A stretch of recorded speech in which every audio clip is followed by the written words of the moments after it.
The silence shattered like glass in the heart of the forest. A boy no older than 15 stood barefoot on the forest floor, his breath misting in the cold dawn air. His name was Kale. Eyes wide, fists clenched, he stared at the charred remnants of a shrine that once stood in the glade, a place his mother once whispered was sacred. The trees around him groaned like grieving elders. His voice barely held together as he whispered, "Why would they burn it?" A cold wind pressed against his face, carrying with it the scent of smoke, moss, and something ancient.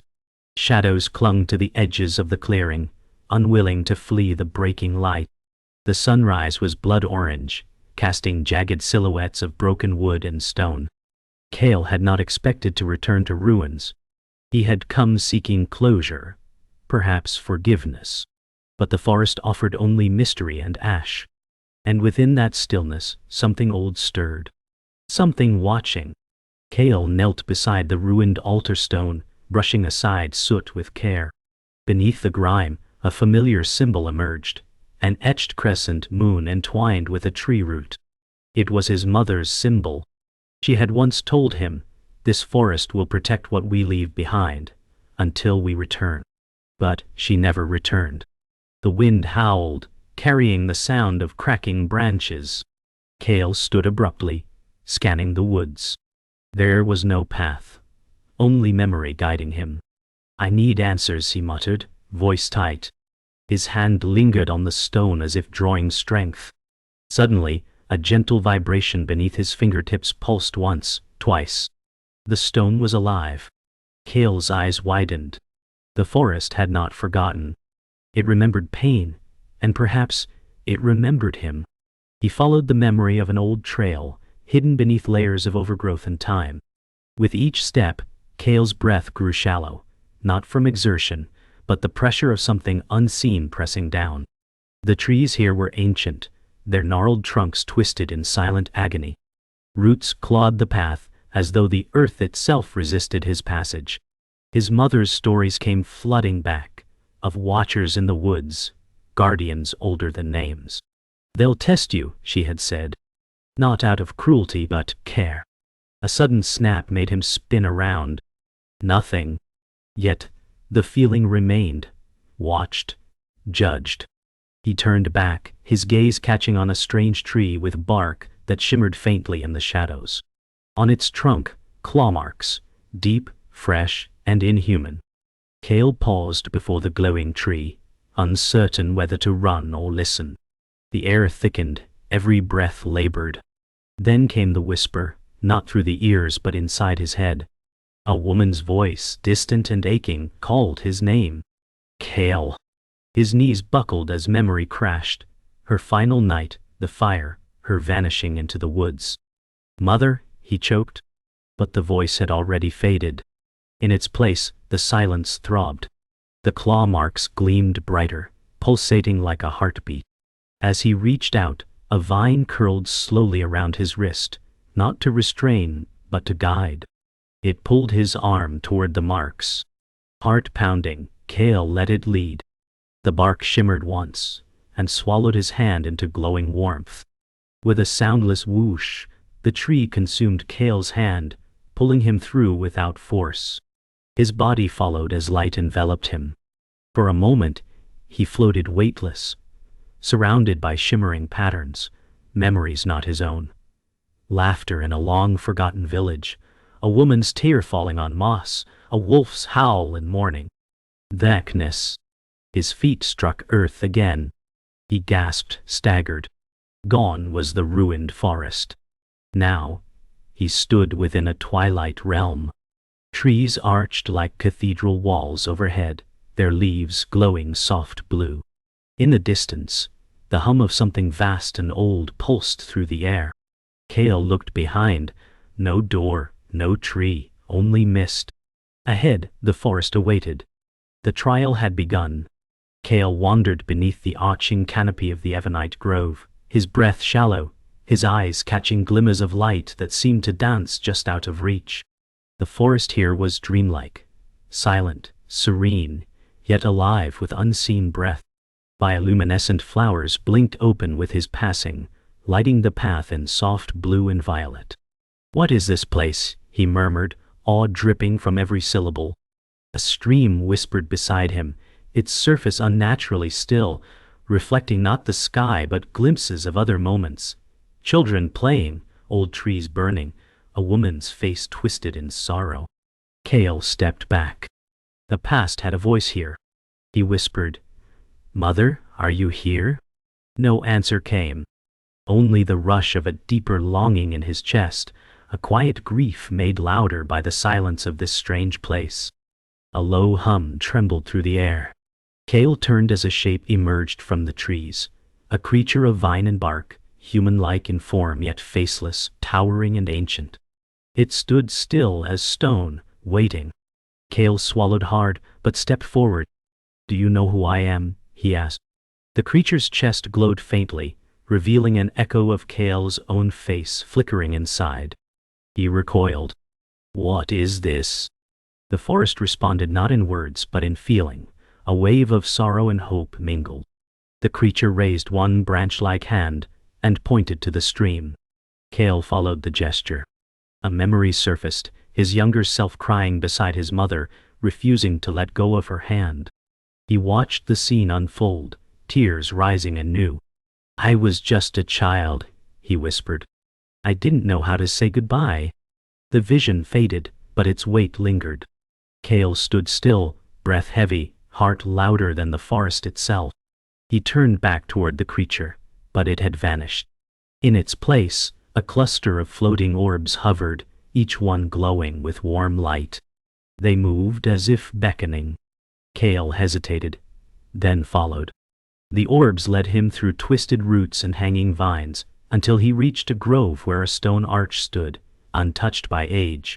Carvings lined its frame, telling stories in symbols. Grief, departure, reunion, release. As Cale touched the arch, a surge of warmth coursed through his hand. His mind filled with his mother's final words, "Let go, and you'll find me again." His fingers trembled against the stone. Could he finally accept her passing? Was this the path to her memory, or beyond it? As he stepped beneath the arch, time bent. Sound dulled. Light stretched. Cale blinked and found himself in a memory, not his own, but strangely familiar. He stood on the edge of a village long gone, where people dressed in ceremonial robes gathered around the forest's edge, singing ancient hymns. A young woman, not much older than he was now, stepped forward. Her face mirrored his own. She looked toward the trees, tears in her eyes, and whispered, "I will return when the forest forgives us." Cale watched as she disappeared into the woods, leaving her people in silence. When the vision faded, he collapsed to his knees. That woman, it had to be his mother. The village, his origin. The shame, the vow. He was not just her child. He was the heir of her unfinished journey. Cale rose slowly, heart pounding with revelation. The archway behind him faded into mist, leaving no trace. He now stood in a glade unlike any before, still, silent, sacred. In its center stood a stone basin filled with silver water. The surface shimmered and pulsed, drawing him in. He approached, leaning over the edge. His reflection showed not his face, but hers. His mother, eyes closed, peaceful. Then they opened. "Cale," she said, her voice threading through the air like wind through threads. He stepped back in shock, heart in his throat. But there was no fear, only aching peace. The water calmed again, showing only trees. Cale knew now, this was no longer just a forest. It was a passage, and he had crossed the first threshold. Whatever came next, he would not turn away. The trees thickened, their trunks pressed tightly like silent judges. The air grew heavier. Cale walked slower now, every step sinking deeper into moss that pulsed faintly underfoot. Shadows moved with strange precision, echoing his own movements. "Is this the path, or a test?" he muttered, uncertain. From the undergrowth, soft whispers rose, not in language, but in feeling. Guilt, rage, longing. They clung to his skin like damp fog.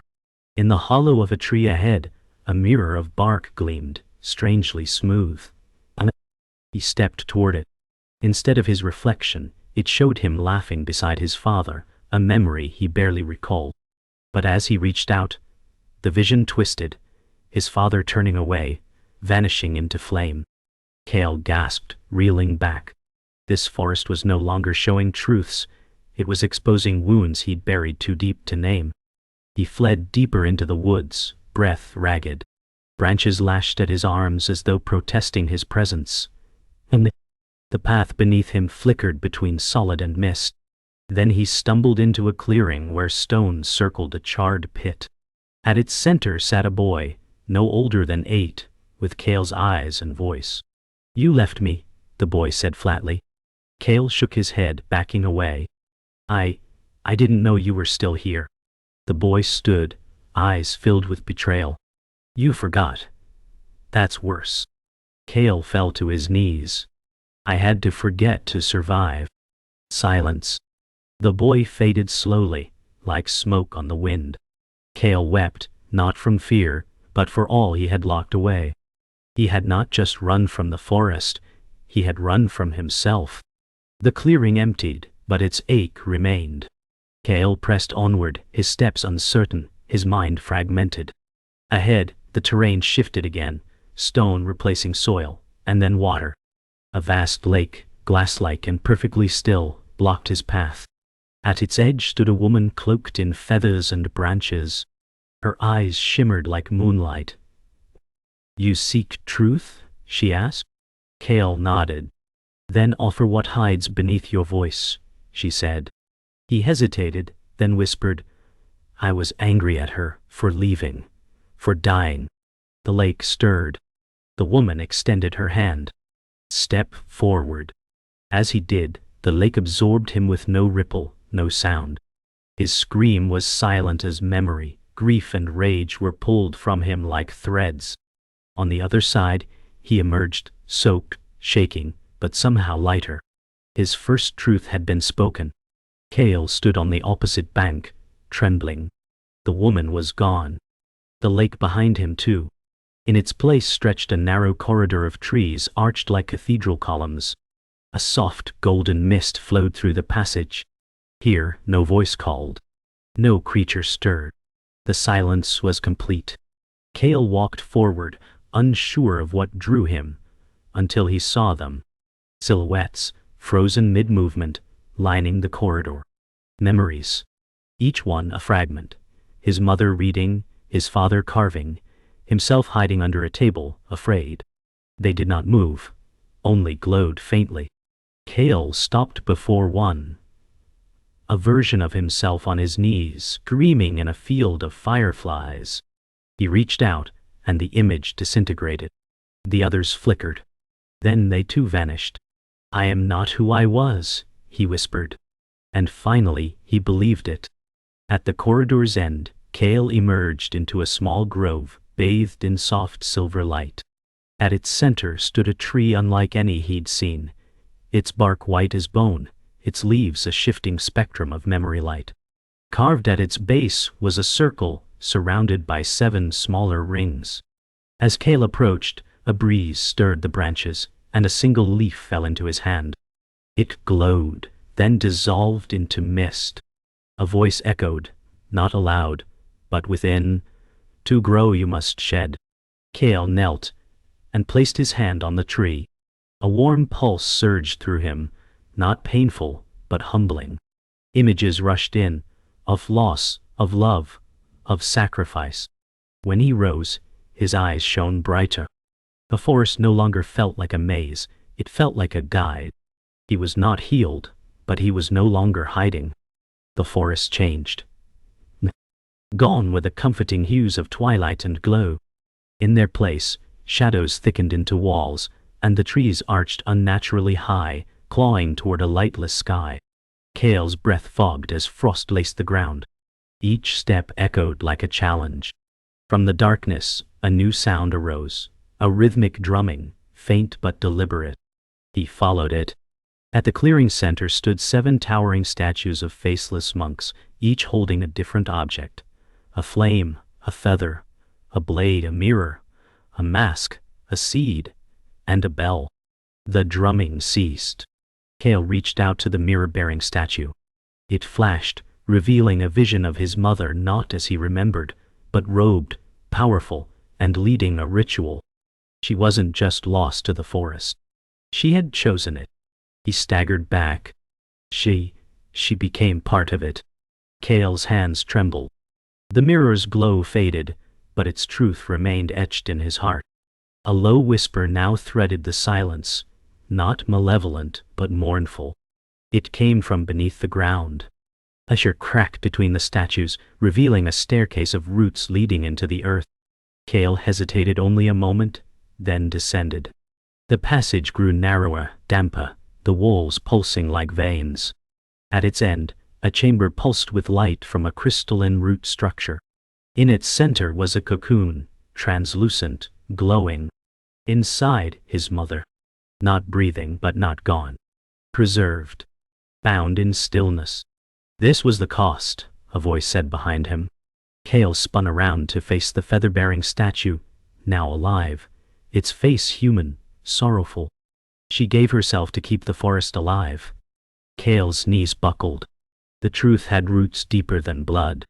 The figure approached slowly, not threatening but ancient, its movements woven with grace. She bound herself to the forest's rhythm, it said. One life to preserve all.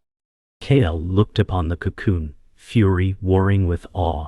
And I was left with the ruins, he said bitterly. Her silence. The figure shook its head. Not silence. Preparation. You were sent away so you might return whole. Kale clenched his fists. Return for what? To inherit her pain? To transcend it? The figure whispered. It touched his forehead, and visions poured in. His mother's final rites, her decision, her sorrow, her strength. She had made a pact not out of duty, but of love. Tears streaked down Kale's cheeks. I hated her for leaving, he whispered. But now I see, she never left at all. As Kale stepped back, the cocoon pulsed once, then stilled. The vision had passed, but the change was real. Around him, the chamber began to shift, the roots receding, the light dimming. The figure faded, leaving Kale alone. But he did not feel lost. He climbed the stairwell with a steadiness he had not known before. Emerging into the clearing, he found the statues cracked and crumbling. The mirror statue lay shattered, its pieces reflecting starlight. In the ruins, a seed pulsed with soft golden light. He understood. It was a gift, her final legacy. He picked it up and held it to his chest. It was warm. Alive. Thorst whispered again, and this time, Kale heard it clearly. Not in words, but in acceptance. He would carry her vow forward, but now, it would be his own. Kale walked from the clearing with the seed cupped in his hands, the sky above now awash with starlight. Darkness no longer threatened. It enveloped him like a robe. Trees he had feared now bowed gently as he passed, their branches brushing in acknowledgement. Thorst had changed, or perhaps he had. No longer seeking what was lost, he now walked toward what could be. He stopped at a small knoll, where a circle of light fell. Kneeling, he pressed the seed into the earth. It sank, without resistance. For a moment, nothing. Then the soil trembled, and a sprout rose, its stem silver, its leaves radiant with hues no eye could name. Kale smiled, not from triumph, but from surrender. You gave the forest life, he whispered. Now, I will give it a future. The wind fell still, as Kale reached a blackened ridge, a place the forest itself seemed to avoid. Trees here bore no leaves. The sky overhead swirled with unnatural clouds, thick and slow like smoke trapped in time. In the center, a large obsidian gate shimmered, untouched by light. Kale felt its pull, a cold magnet in his bones. As he approached, a voice, his voice, called from the other side. You know what's behind this. His heart pounded. The gate began to open, revealing not a monster or beast, but a mirror. And within it, a future Kale, dressed in gold and draped in followers, praised, feared, adored. This is what you could be, the reflection said. Power, legacy, immortality. Kale staggered back. This was his desire, naked and undeniable, and it terrified him. The mirrored Kale stepped forward, emerging from the glass with silent grace. He circled the real Kale like a shadow made flesh. You've earned this, the reflection said, voice silky and precise. You carry the seed of divinity. The forest respects you. The world could too. Kale's fists clenched. That's not what this journey is for. The reflection smirked. Isn't it? Haven't you always longed to matter? Kale turned away. Not like this. His double extended a hand. Then deny me, tear me down, but you can't, because I am you. The part that never stopped wanting. Kale shook, teeth gritted. Then I'll face you, not as an enemy, but as a truth I must outgrow. At that, the mirrored Kale frowned. Then prepare to lose what you think you've become. They clashed. Words, thoughts, essence. No swords, no fists, only will. The mirrored Kale flickered between forms, child, elder, king, orphan, each representing a version Kale had feared or desired. You hide behind humility, the echo spat. But you crave recognition. I crave peace, Kale replied. Then why do you resist surrender? The question struck like lightning. Kale staggered. Deep down he feared fading, becoming unseen. To truly let go meant to be no one, and that terrified him. The forest roared around them. Trees twisted, sky cracked. The mirror self screamed, without me you are nothing. Kale knelt, whispering, then I must become nothing. The wind stopped. The mirror self froze, then cracked, splintering into light. Kale exhaled. Not victorious, liberated. Silence descended like a balm. The obsidian gate vanished, leaving behind only moss-covered earth, and a sky returning to stars. Kale stood slowly, heart hollow yet whole. He looked at his hands, no longer trembling. The forest shifted again, no longer threatening, but opening. A path of soft light unfolded ahead, leading to a vast clearing. At its center, a pool like liquid glass reflected not the sky, but the truth. Kale, alone, small, and at peace. He stepped into the pool, water rising no higher than his ankles. Ripples spread, and the stars above blinked in rhythm. No praise, no power, only presence, he whispered. And in that moment he felt more connected than ever, to the forest, to her, to himself. As he stepped out of the water, a figure awaited at the edge of the clearing. It was not his mother, but it bore her eyes. A spirit woven from forest and memory. You have walked beyond your fear, it said. The seed you planted is blooming. Kale looked behind. Sprouts glowed where he had passed. What am I now? He asked. The figure smiled. Not what? Who? And that answer must keep changing. It reached out, placing its hand over his heart. But for now, you are the forest's breath. The spirit dissolved into wind, scattering into the canopy. Kale stood alone, but no longer afraid. No final words. No ending. Only continuation. The path was no longer lit by need. It was lit by knowing. Kale wandered without urgency. The forest had changed once again. It was neither the glowing dreamscape of before, nor the brooding shadow of trial. It simply was. Birds sang softly, unseen. Leaves whispered in calm unison. He passed beneath trees that had once loomed, now gently arched above like guardians at rest. This place remembers, he said aloud, marveling. And it did. Flowers bloomed in places he had once feared. Stones he had wept upon were now warmed by sunbeams. A doe and her fawn crossed his path, unbothered by his presence. For the first time, he felt no need to ask questions, no weight to carry. He simply observed, lived. Each step felt like a breath, each moment a meditation. He was no longer walking towards something. He was walking with everything.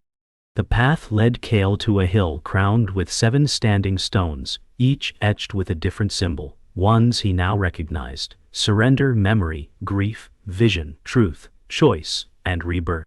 He touched each stone with quiet reverence, feeling warmth beneath his fingers. When he reached the final stone, his hand hesitated. The symbol pulsed faintly, a spiral woven into a leaf. As his palm met it, the wind stilled. The sky brightened. In his chest, a rhythm echoed, matching the heartbeat of the forest itself. "I am not apart from you," he whispered. "I never was." The wind resumed, gentle and affirming. Cale sat between the stones, eyes closed. He did not meditate. He simply listened, to breath, to earth, to time moving gently around him. And it was enough. As night fell, Cale lit no fire. Instead, he watched the stars bloom in the sky like petals. The forest around him breathed, not as a place of secrets, but as a living being in slow, infinite conversation. Above him constellations danced, one shaped like a crescent cradling a tree, just like the shrine symbol he first uncovered. He smiled softly. "You never wanted worship," he murmured. "You wanted remembrance." The trees answered with a rustle, a sound like shared laughter. A shooting star crossed the heavens. Cale closed his eyes, not to dream, but to rest inside this moment. He no longer feared nightfall. Darkness had become a cradle. The silence that once screamed now soothed. It was not the end of the path. It was a pause within it. Morning light broke through like a blessing. Dew clung to every leaf and blade. Cale stood and stretched, his movements slow and purposeful. In the distance he saw movement, a group of children weaving through the trees, led by an elder with silver hair. They paused at the hill's base, eyes wide at the standing stones. Cale watched in silence. One child noticed him, waved shyly. He smiled and nodded. The elder approached, respectful. "We've come to teach them about the Evernight." Cale gestured to the stones. "They've been waiting." The elder placed a hand over her heart. "You're the one who returned?" Cale answered, "I'm the one who remembered." She bowed slightly. The children began exploring the grove, laughing gently. The cycle had turned, and Cale had become part of it. As the sun climbed higher, Cale walked down the hill, past the grove, and through the paths once feared. The forest was no longer a test. It was a home. Trees bowed gently, in breeze-blown rhythm. The same crow that once watched him circled overhead, then settled on a branch, silent and still. He passed the ruins of the old shrine, now overgrown, but vibrant with moss and violet bloom. Cale knelt and pressed his hand to the stone. It pulsed again. Not with grief, but with remembrance. He whispered, "Thank you," not to the forest, not to his mother, not even to himself, but to all of it at once. Then he rose and walked on, not seeking, not escaping, just walking. And behind him, where he stepped, new life stirred. Cale returned to the edge of the forest where it had all begun. The sky now was soft lavender, clouds drifting like forgotten thoughts. He stood barefoot where ashes once lay, now covered in grass and creeping wildflowers. The shrine had not rebuilt itself, but it had healed. Nature had reclaimed, not erased. He touched the soil where his mother once knelt. "You became the roots," he whispered, "and I became the seed." There was no ache in his voice, only gratitude. Around him the wind stirred with scents of pine, bloom, and rain-soaked earth. This was not the end of his journey. It was simply where the path became the world. He looked forward, to the mountains beyond, to the villages below. The forest had given him back to life, not as he was, but as he had become. He descended the hills toward the village he had long avoided. Children played in the fields. their laughter a melody he hadn't realized he missed. An old man sharpening tools paused to look at him, then nodded with quiet understanding. Cale returned the gesture. He wasn't a stranger now. He was a story returned home. As he walked through the narrow lanes, the forest clung gently to his presence, seeds still in his pockets, moss on his cuffs, the scent of twilight in his hair. He passed the well, the baker's stall, the temple bell that had not rung in years. But there was no need to ring it now. He had become its echo. The villagers didn't gather in celebration. They simply smiled. He needed no recognition. He had already been seen. In the days that followed, Cale taught without teaching. He planted seeds in places that called for life. At the base of wells, near broken fences, beside doors where sorrow lingered. He spoke gently, not of magic or trials, but of silence and presence. Some listened. Some did not. And that was enough. One morning, a child brought him a carved leaf, made from bark. "It's like the one you planted," she said. Cale knelt, taking it with care. "Then it will grow stories," he replied. That evening, he sat beneath a tree that had never bloomed before. Its leaves shimmered faintly in the moonlight. He did not wonder why. He simply sat and listened as petals opened to the rhythm of the breeze. The forest no longer needed words. It breathed through those who remembered. On the seventh night, Cale returned to the lake, not the one of mirrors or memory, but one of still water and moonlight. He removed his shoes and stepped into its cool embrace. The stars above reflected perfectly, unmoved by time. He stood in the water's center, eyes closed, arms open. The world did not answer. It simply was. He did not seek a sign.